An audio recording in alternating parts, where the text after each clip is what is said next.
Hai, Assalamualaikum dan selamat sejahtera semua. Hari ini kita akan teruskan fizik tingkat 4 dengan bab baru iaitu bab 4.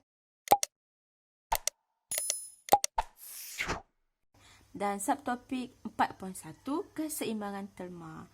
Mudah saja topik ni, insya-Allah. Okey, so kita akan teruskan dengan beberapa gambar yang kita akan buat perbincangan daripada segi haba. Okey, kita perlu tahu haba ialah satu tenaga yang akan boleh memanaskan, okey, meningkatkan pemanasan. Okey, so kita tengok satu persatu gambarnya. Okey, ini adalah gambar yang pertama. Okey, tangan yang sedang memegang ais. Okey.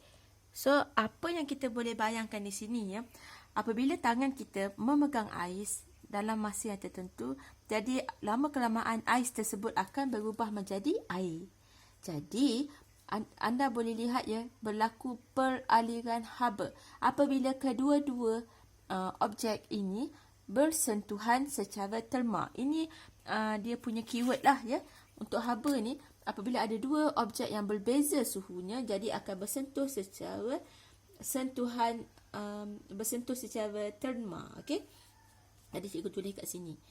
Sentuhan secara terma. Terma ini bermaksud ialah haba. Okey. Jadi keseimbangan terma maksudnya keseimbangan haba. Jadi di sini berlaku sentuhan secara terma antara tangan dan ais. Jadi berlaku juga pengaliran haba daripada objek yang panas ke objek yang lebih sejuk. Jadi di sini tangan dan ais, tangan adalah lebih tinggi habanya berbanding dengan ais. So ini haba lebih tinggi. Okey, ais haba lebih rendah. Jadi pengaliran haba ini akan berlaku daripada haba yang lebih tinggi kepada haba yang lebih rendah, iaitu daripada objek panas ke objek yang sejuk. Kerana objek yang panas mempunyai kandungan haba yang lebih tinggi. Jadi daripada pengaliran haba ataupun haba mengalir, itu ayat dia ya. Haba mengalir daripada tangan ke ais. Ataupun pengaliran haba berlaku daripada tangan ke ais. Okey. Baiklah, so kita tengok yang kedua, ini adalah gambar sup. Okey, sup yang panas dan kita letakkan sudu besi dalam mangkuk yang berisi sup panas tersebut. Okey, jadi kita nampak di sinilah sup panas ini habanya adalah lebih tinggi berbanding dengan sudu besi ini. Jadi apabila diletakkan dalam sup panas ini, berlaku peraliran haba daripada tempat yang mempunyai haba tinggi ke haba yang rendah. Jadi peraliran haba berlaku daripada sup ke sudu. Daripada sup ke sudu ini.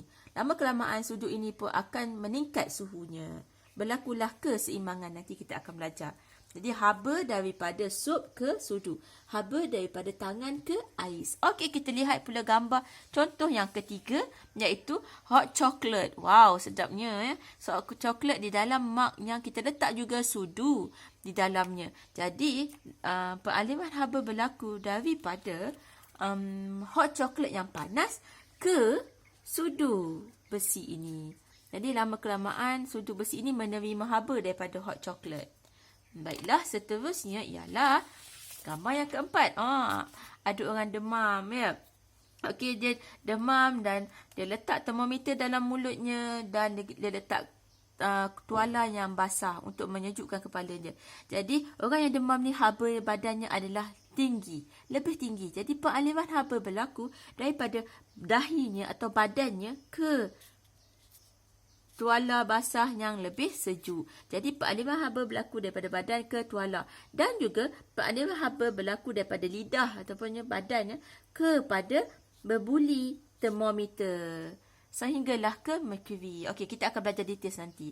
Okey, ini adalah bagaimana pengaliran haba berlaku. Pengaliran haba berlaku daripada objek yang panas ke objek yang sejuk. Kerana objek yang panas mempunyai haba yang lebih tinggi berbanding dengan sejuk, iaitu mempunyai haba yang lebih rendah. Jadi yang tinggi transfer ke yang rendah supaya dapat sama-sama, yang kita sebut sebagai keseimbangan ini. Baiklah, cikgu akan teruskan dengan nota yang kedua yang mungkin anda dapat lihat dengan lebih jelas tentang keseimbangan terma ini. Okey, inilah dia yang mana kita boleh nampak dengan lebih jelas. Okey, kalau anda lihat di sini ya, ada gambar A, ada objek yang A dan objek B. Objek A ini kalau anda lihat cikgu warnakan warna merah, so nampak dia punya tahap kepanasan. Dia sangat panas. Okey, panas. Berbanding dengan B yang warna biru ni dia lebih sejuk. So sejuk siap terkondensasi ni. Okey, sejuk je. Macam Milo ais. Okey. Jadi satu panas, satu sejuk yang mana kita rapatkan bagi bersentuhan dan kedua-dua objek ini bersentuh secara terma. Ini yang kita sebut terms dia ya. Mesti sentuh secara terma. Terma ni adalah haba. Okey, jadi mesti bersentuh dengan rapat. Okey, jadi kadar pemindahan haba adalah, kalau awak tengok ya, warna putih, warna kuning ni pengaliran haba.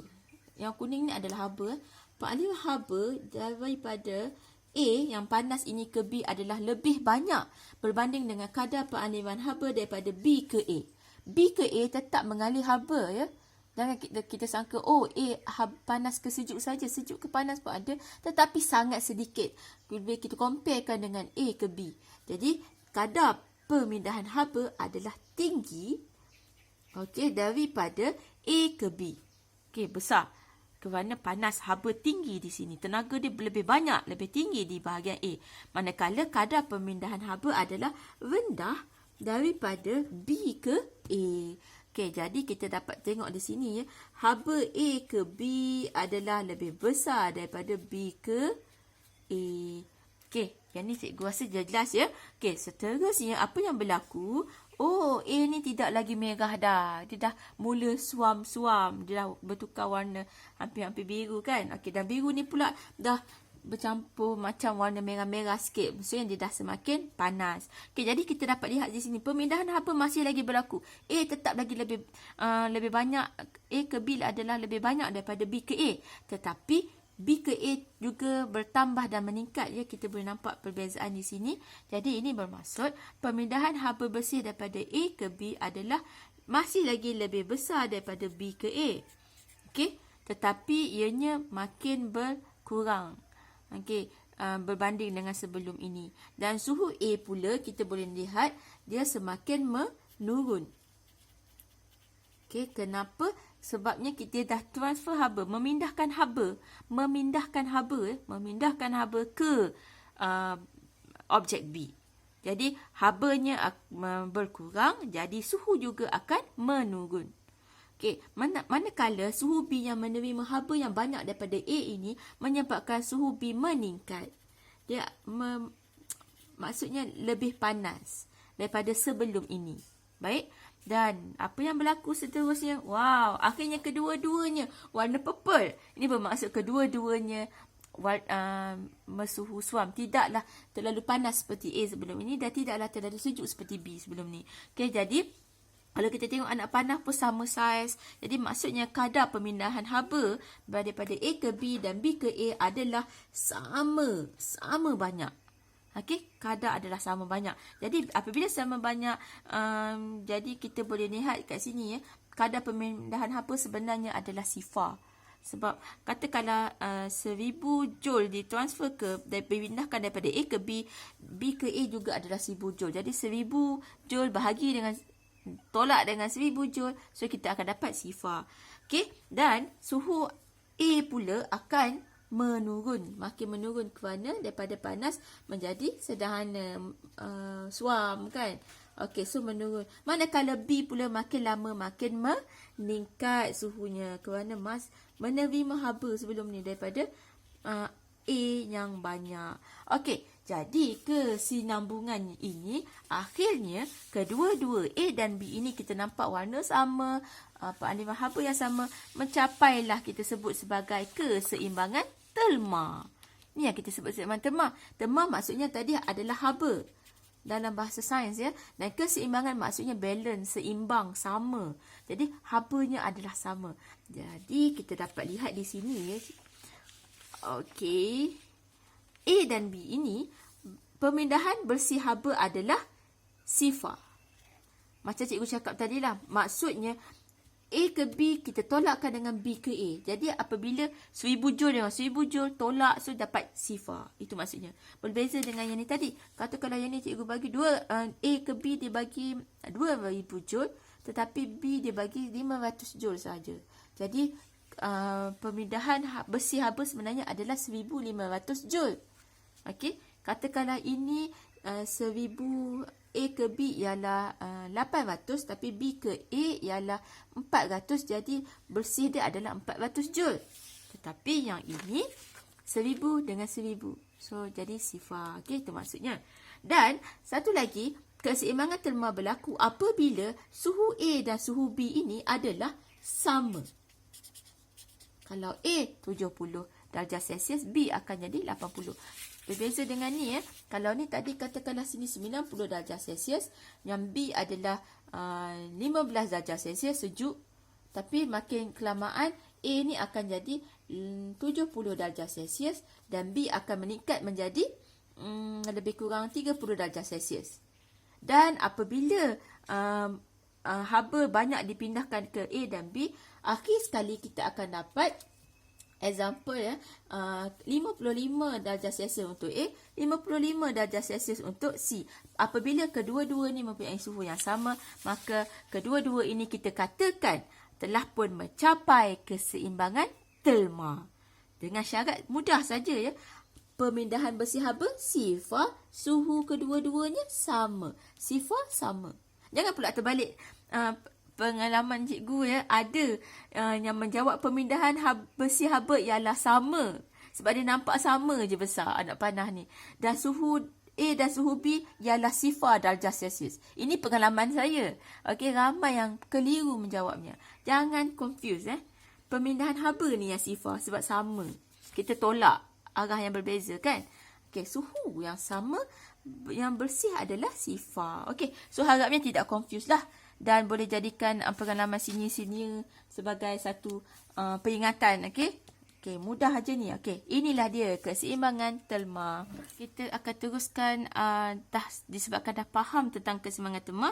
Jadi kita boleh lihat apakah aplikasi keseimbangan terma dalam kehidupan kita seharian. Okey, di sini cikgu ada letak 4 situasi. 2 adalah untuk memanaskan objek dari segi aplikasi untuk pemanasan, dan satu lagi adalah untuk menyejukkan objek. Jadi kita nak fokus dulu kepada pemanasan. Kita tutup dulu sebelah ni, okey, kita tak nak ganggu. Okey, kita tengok dulu pemanasan objek. Jadi sekarang ini adalah gambar roti, okey, yang kita masukkan dalam oven yang kita nak perlu masak. Jadi kita perlu melakukan proses pemanasan, dan mana haba bergerak akan mengalir daripada oven ini ke roti ni ataupun kek. Terpulanglah kan. Okay, so haba akan mengalir, haba daripada oven, okay, akan mengalir ke, kalau kat sini roti lah, kek lah Okay, so dia akan mengalir ke sini. Ini adalah peraliran haba. So sehingga peraliran haba ini akan berterusan sehinggalah mencapai ini yang kita belajar tadi ni, keseimbangan terma. Keseimbangan terma maksudnya sebelum ni roti dan roti itu sejuk suhu bilik, tapi bila masuk dalam oven yang lebih panas, jadi haba yang masuk ke roti, makin lama roti ini akan sama suhunya dengan persekitaran dalam oven. Sebab tu kita boleh rasa kek ataupun roti lebih panas, sangat panas pun kan kalau keluar. Okay? Jadi suhu roti akan meningkat dan roti itu pun akan masak. Itulah dia aplikasi untuk pemanasan objek. So inilah dia, kita pengaliran haba itu perlu berlaku sehinggalah mencapai keseimbangan terma, yang mana pengaliran haba, cikgu ulang nombor 1, pengaliran haba daripada oven ke roti ialah sifar. Dan yang kedua, apabila suhu roti dan suhu oven adalah sama. Itulah dia keseimbangan terma. Okey, pengaliran saya tulis sikit haba bersih ialah sifar, dan suhu kena bagi tahulah dia dalam jawapan anda suhu apa? Suhu persekitaran oven dan roti adalah sama. Ni kena bagi tahu. Pengaliran bersih. Okey, minta maaf, mesti ada perkataan bersih haba ialah sifar. Okey, kita terus tengok gambar wajah yang kedua. Ini adalah air yang kita letak termometer di dalamnya. Kita tahu termometer dalamnya ada merkuri semua. Jadi haba disebabkan air ini panas, jadi haba bergerak daripada air yang panas ini ke termometer ini. Okey. Jadi ini adalah peraliran haba. Jadi haba daripada air panas, hot water ni dalam bikar, mengalir ke termometer. Dan akhirnya daripada termometer pula akan mengalirkan haba ke merkuri di dalam berbuli ni. Jadi suhu merkuri lama-kelamaan akan meningkat. Kalau nak guna perkataan bertambah pun boleh, tak ada masalah. Meningkat dan bertambah. Okay, sehinggalah mencapai keseimbangan stelma. Yang mana awak boleh explain dekat jawapan anda, yang mana pengaliran bersih haba daripada kena bagi tahulah, daripada air panas ke termometer adalah sifar, haba sifar, dan suhu daripada suhu air panas dan termometer adalah sama. Mudah je kan? Okey, kita tengok pula kalau kita nak menyejukkan objek. Okey, nak menyejukkan objek, kita tengok kat sini, kita pakai peti ais. Okey, kita tutup ni, tak nak ganggu kan? Okey, so kita guna peti ais. Jadi kat sini kita tahu yang kita masukkan kek ni, nampak kek kek ataupun ice cube ni ke dalam peti ais untuk kita sejukkan. Sedangkan daripada asalnya kek dan ais itu air biasa adalah dalam keadaan yang suhu bilik yang agak lebih panas ya daripada luar. Jadi haba bergerak sebenarnya bukan daripada peti ais tetapi daripada kek ini ke peti sejuk ni, peti ais ni. Okey, berbeza dengan roti oven tadi. Roti oven ni yang ke roti ataupun kek. Oven ke kek, tetapi ini kek ke peti air, peti sejuk. Okey, terbalik Jadi haba daripada kek mengalir ke peti sejuk. Okey, sehinggalah mencapai keseimbangan terma. Okey, cikgu nak ulang lagi sekali bagi ingat. Okey, yang mana keseimbangan terma ni awak boleh bagi tahu dalam jawapan anda. Peraliran bersih haba daripada kek ke peti sejuk adalah sifar. Yang kedua, suhu kek dan peti sejuk adalah sama. Okey, itulah dia keseimbangan terma. Jadi akhirnya suhu makanan akan menurun kerana dia mengeluarkan habanya ke peti sejuk. Okey, so bila menurun makanan tersebut akan sejuk. Okey, dan last sekali ini adalah kopi ais. Wow, sedapnya kan? Macam Starbucks lah. Okey, jadi kopi ni asalnya panas ataupun pada suhu bilik. Kemudian kita tambahkan ice cube di dalamnya yang lebih sejuk.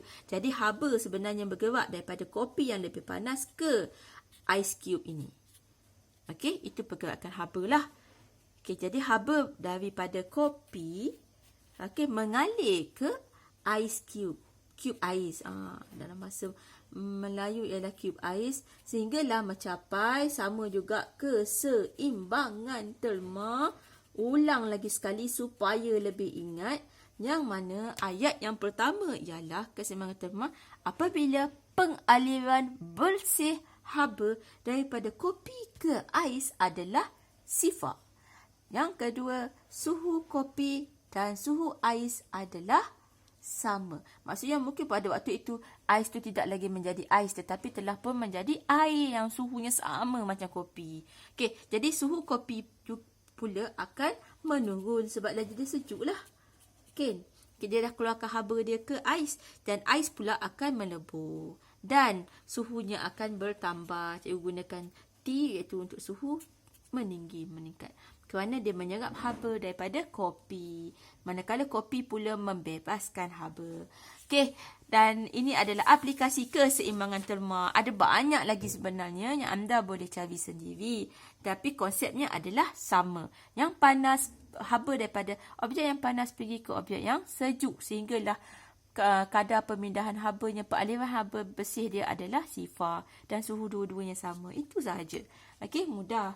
Okey, kita akan teruskan pula dengan yang kedua.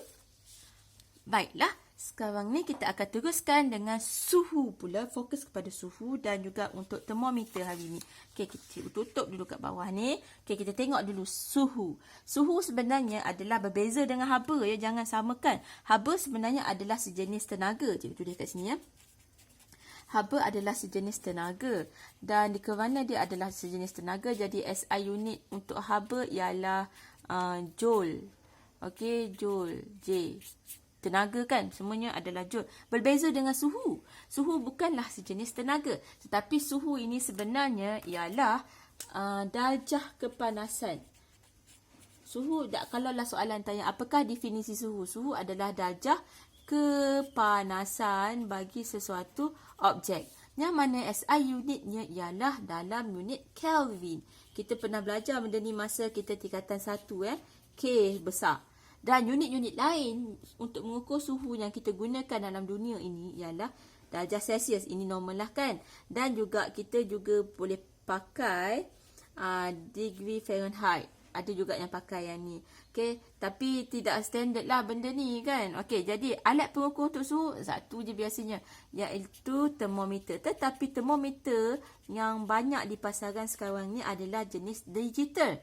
Yang anda boleh lihat ya, mak kita gunakan termometer digital ni untuk ukur suhu demam adik-adik awak. Ataupun mungkin chef-chef menggunakan termometer ini untuk ukur suhu masakan mereka. Adakah suhu dia tepat pada yang sepatutnya. Dan macam-macam lagi dalam makmal dan juga dekat hospital tetap menggunakan termometer. Tapi termometer yang pelbagai. Digital saja kita ada dalam bentuk telinga yang masuk mulut tu.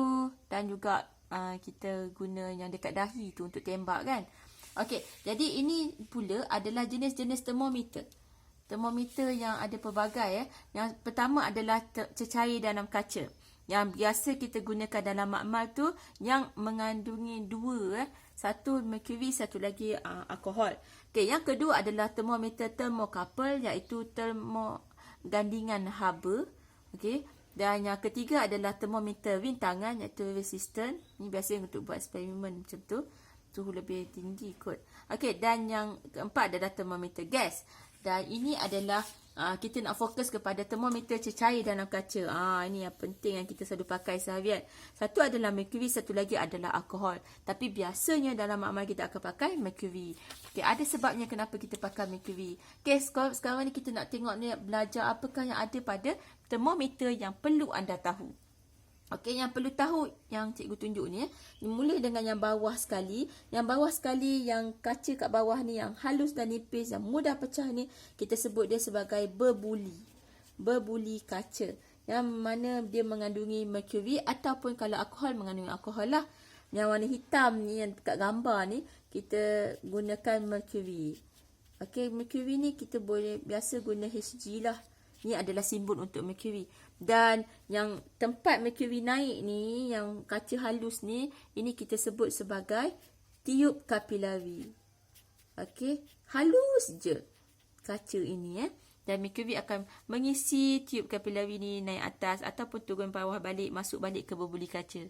Okey, dan kita nak tengok kenapa merkuri yang paling bagus digunakan. Okey, berbanding dengan alkohol. Okey, dan kenapa dalam termometer makmal kita banyak pakai merkuri. Walaupun merkuri ni kita tahu beracun, kalau termometer pecah akan ada masalah, banyak prosedur yang kita kena buat. Tetapi tetap memilih merkuri. Why? Okey, merkuri ini digunakan dalam termometer makmal kerana sifatnya yang bersifat konduktor haba yang baik. Konduktor haba maksudnya dia boleh mengambil haba. Okey, dan dia tidak menyimpan sebagai penebat haba. Konduktor boleh mengalirkan haba. Okey, yang kedua adalah sifatnya yang mana bersifat mudah mengembang.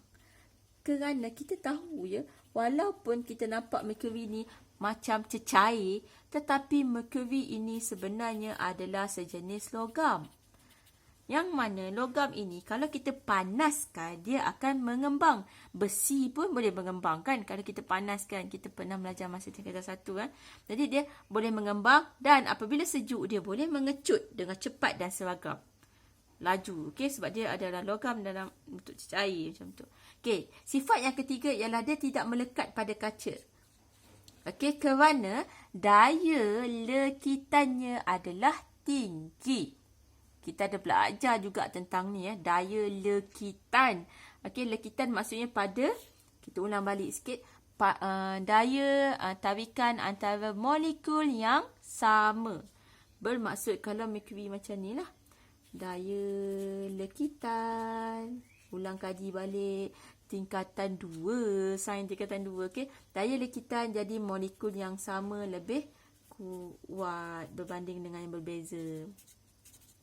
Okay. Jadi disebabkan itu molekul merkuri akan tertarik sesama sendiri lebih daripada merkuri dengan kaca. Jadi dia tak nak dengan kaca, dia akan kepada merkuri. Berbeza dengan air. Air dia lebih suka dengan kaca berbanding diri dia sendiri. Daya lekatan nama dia kan. Okey, jadi kerana daya lekitan ini, jadi dia sifat yang tidak melekat pada kaca dan ini lebih mudah untuk buat bacaan dan untuk proses turun dan naik tube kapilari. Dan yang last sekali, merkuri ini warna dia warna apa tu biasanya? Adakah warna putih? Tak kan? Okay, merkuri dia warna kelabu macam tu, warna silver. Dan itu kita sebut sebagai legap. Okey, legap. Dan kerana warna legap ni dia mudah dilihat. Okey, so cikgu nak teruskan pula bagaimana kaedah dan prinsip kerja termometer. Kalau soalan tentang prinsip kerja. Okey, prinsip kerja selalunya kertas 2 lah. Okey, jadi kita tengok ini adalah termometernya. Okey, saja je cikgu letak termometer kat situ. Okey, so kita tengok yang pertama sekali. Awak bayangkan katakanlah doktor masukkan termometer ni ke dalam mulut awak. Okey, kita lukislah mulut kita kat sini ha.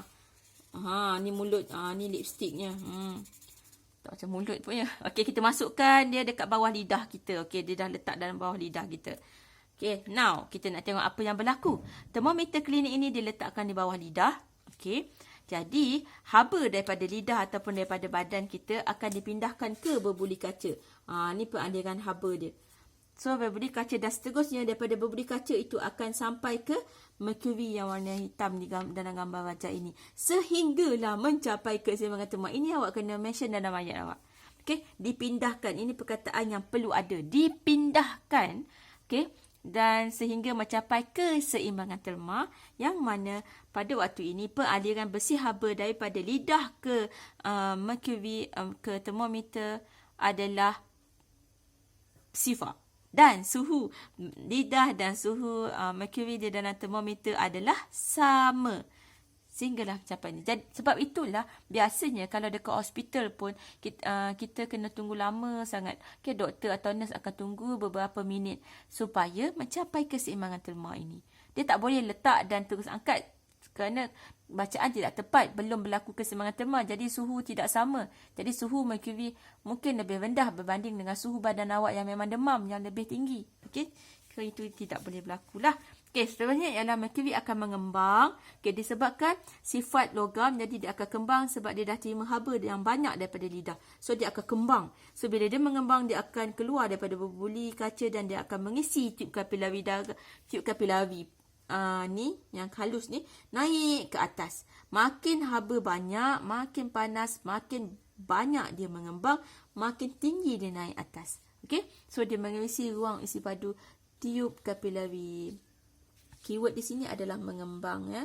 Saya sebut perkataan ini. Dan seterusnya bacaan kita dapat bolehi mengikut bacaan skala. Tengoklah kalau tinggi, wow 60, wow 70. Okey. Dan seterusnya. Kalau atas sekali 100. Biasanya termometer makmal. Okey, kalau termometer makmal ni kita tunjuk kat sini balik. Tak ada termometer makmal. Okey, cikgu tulis kat sini. Termometer makmal biasanya skala dia adalah daripada negatif 10 macam tu, 20 hingga ke 100 darjah Celsius. Tapi kalau termometer klinik macam ni, dia biasanya range dia ialah dalam 32 atau 34, okey, sehingga ke 42. Sebab suhu badan manusia yang normal ialah berapa? Suhu badan manusia normal, okey, bagi seorang manusia human ialah 36.9 darjah Celsius. Jadi tidak boleh lebih daripada 42 ni. Kalau 42 ni kira dah demam, panas sangat-sangat, dah memang dah tak ada dah lah kan dekat dunia ni. Ini terlalu sejuk. Okey. So seterusnya kita terus sambung. Macam mana kita nak tingkatkan kepekaan? Apa dia kepekaan ni? Ulang kaji. Kepekaan adalah kebolehan termometer itu untuk ukur dengan bacaan yang kecil. Lagi kecil. So, lagi kecil ni kita anggap dia macam lagi tepat lah kan. Okey. Jadi, kepekaan ini kita boleh tingkatkan dengan kita kecilkan tiub kapilari ini. Kenapa nak kecil pula? Okey, kalau kecil, jadi merkuri ini dia akan menunjukkan peningkatan dengan mudah dan tetap. Okay, kalau besar, okay, awak bayangkan kalau tiub kapilari itu besar, walaupun merkuri itu dah mengembang, dah disebabkan panas sangat dia dah mengembang, tapi merkuri perlu memenuhi isi padu yang sangat besar. So dia lambat untuk naik, susah untuk meningkat. Jadi walaupun badan awak panas tetapi suhu masih lagi tak meningkat-ingkat. Sebab tiub kapilari darah tu luas besar untuk diisi ya. Okey, yang seterusnya adalah dinding berbuli kaca yang nipis. Kenapa nak nipis? Kat bawah ni. Okey, supaya haba mudah dipindahkan dari badan ke merkuri. Cuba bayangkan kalau berbuli kaca ini lebih tebal. Ini merkuri dia. Jadi haba ni akan dipindahkan tetapi akan banyak dipindahkan pada kaca je. Lambat sampai ke merkuri ni. Okey, jadi merkuri lambat panas, lambat mengembang dan lambat untuk meningkat. Okey, dan seterusnya. Oleh itu kita kena nipiskan ya supaya mudah haba sampai ke merkuri. Okey, seterusnya. Okey, dan last sekali ialah berbuli kaca yang kecil. Okey, kalau berbuli kaca kecil, jadi dia lebih cepat menyerap haba. Sebab isi padu dia berubah dengan cepat dengan peningkatan suhu. Okey, so ini sahaja yang kita boleh nampak macam mana untuk menambahkan kepekaan termometer ini supaya mudah untuk merkuri menunjukkan bacaan. Okey, meningkat ataupun mengisi tiub kapilari. Okey, dan last sekali, bagaimana kalau kita nak buat penentu ukuran? Apa dia penentu ukuran termometer? Katakanlah termometer kita sudah kehilangan skala dia. Mungkin termometer yang dah terlalu lama, okey, ataupun terdedah kepada suhu yang sangat tinggi terlalu lama. Okey, jadi hilang skala dia. Jadi macam mana kita nak buat skala yang baru? Okey, inilah yang kita sebut sebagai menentu ukur. Okey, kaedah dia ialah, okey, apabila suatu termometer tiada skala, ukur kita boleh buat penentu ukuran bukan ukur ni, penentu. Ukuran menggunakan dua takat tetap. Okey, jadi apakah dua takat tetap tu? Inilah dia, takat didih air dan takat lebur ais. Tapi kedua-duanya air dan ais ini adalah daripada air suling lah. Itu syarat dia. Sebab dia kena air yang tulen tanpa benda asing. Sebab kita dah belajar masa mendengar rendah dulu. Kalau ada benda asing, jadi benda asing dapat meningkatkan takat didih air. Dan benda asing juga dapat menurunkan takat lebur air. Okey. Jadi takat didih air ialah sebanyak 100 darjah Celsius. Inilah paling last sekali yang air suling boleh capai suhu yang tinggi. Dan takat lebur air ais yang paling rendah untuk ais itu menjadi cecair ataupun untuk air untuk ais menjadi air, melebur menjadi air. Jadi pada suhu 0 darjah Celsius. Okey. Jadi dua takat ini kita perlu cari untuk kita mula buat skala. Okey. Dan penentu ukuran ini menggunakan sifat termometrik. Okey. Apakah dia termometrik ni dia? Termo ini maksudnya haba. Metrik ni adalah macam ukuran piawai. Okey, jadi apa dia ni? Ukuran untuk haba. Jadi sifat fizikal satu objek itu yang kita boleh ukur yang berubah dengan perubahan suhu. Maksudnya bila suhu berubah, suhu objek itu berubah, jadi itu adalah sifat termometrik. Dan penentu ukuran adalah proses penskalaan pada termometer untuk mengukur suhu. Okey, itulah dia penentu ukuran. Okey, ini adalah gambar bagaimana kita nak mulakan proses untuk kita buat skala, okey, nak menentu ukur. Pertama sekali kita letak termometer tersebut ke dalam ais yang iaitu ais suling lah. So kita ukur sehingga mencapai keseimbangan terma, dan apabila beberapa minit kita boleh lihat merkuri akan mencapai satu takat. Dan takat itulah kita sebut sebagai takat lebur. Okey, yang mana dah pun menjadi air sedikitnya. Dan ini adalah 0 darjah Celsius. Jadi kita tandakan di termometer ini. Yang kedua, kita letakkan di dalam air mendidih. Termometer ini ke dalam air yang mendidih. Dan kita tunggu sehinggalah suhu menjadi tetap dan tidak lagi berubah setelah beberapa minit. Apabila berlaku sedemikian, merkuri tidak lagi meningkat-ningkat. Okay, jadi itu kita anggap sebagai takat didih. Okey, dan yang mana suhunya adalah 100 darjah Celsius. Jadi, so kita tandakan pada merkuri ini, termometer ini. Jadi kita tanda kat sini 0, kita tanda kat sini 100. Kat sini tak ada skala apa-apa ni. Jadi apa yang patut kita buat ialah kita bagilah 100 kan. Barulah kita dapat skala untuk bagi setiap 1 darjah Celsius. Okey, so inilah perjalanan yang awak kena terangkan di dalam jawapan anda ya. Letakkan termometer di dalam ais mula-mula untuk dapatkan suhu tetap, iaitu takat lebur, iaitu di bawah. Kemudian kita letakkan dalam air mendidih, iaitu air suling mendidih. Dengan apabila dapat suhu tetap, so itu adalah takat didih, iaitu 100 darjah Celsius dekat atas. Okey, seterusnya ialah panjang terus cair daripada takat bawah ke takat yang atas ni kita bahagikan dengan 100 bahagian ataupun 100 skala yang sama. Okey, 100. So kita dapatlah skala bagi 1 darjah Celsius. So terhasillah skala itu. Okey, dah siap. Mudah sahaja kita bahagikan. Okey, macam mana nak bahagikan? Awak kira panjang L ni. Panjang L, katakanlah panjang L ni adalah 10 cm. Jadi 10 cm ni kita bahagikan dengan 1000. Jadi itu adalah ukuran bagi 1 darjah Celsius. Itu sahaja, mudah. Okey, itu adalah untuk kita menentu ukur termometer cecair dalam kaca yang mungkin terdiri daripada merkuri ataupun alkohol.